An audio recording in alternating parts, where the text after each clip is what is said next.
Why would I want to make leadership videos? That's a couple part answer.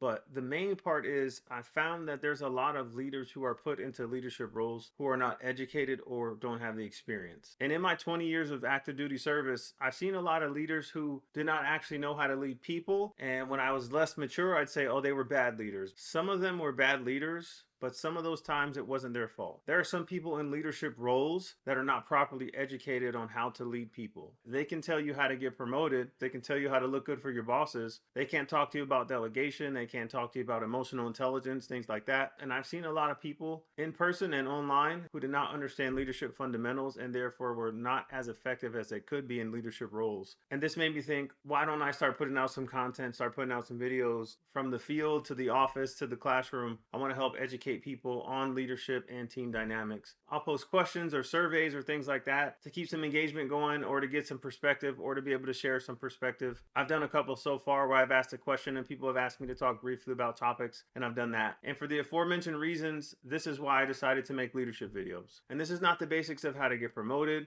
This is not the basics of data analytics. This is the basics of leading teams who are executing the task, who are executing the mission. And I think this is where a lot of leaders fall short, where they think that because they are productive, that they're good leaders, or they think because they're very book smart that they're effective leaders. I'm here to just teach some of those foundational principles to people who may have been leading for a long time, for people who may be new in leadership, for people who are about to embark on a leadership journey. And no matter how many people you supervise, we all are leaders in our own right. One of the foundational principles of leadership is we can learn something from everyone, and that is the newest person to the organization all the way up through the top brass or the CEO. So if any of these topics interest you, I would appreciate you following this page, turning on notifications. That way when I post something new, you get to see it right away, and or sharing with people that you know who are in their leadership journey. That's all I got for today. I appreciate your time. Take care. I'll see you next video on Restore Valor.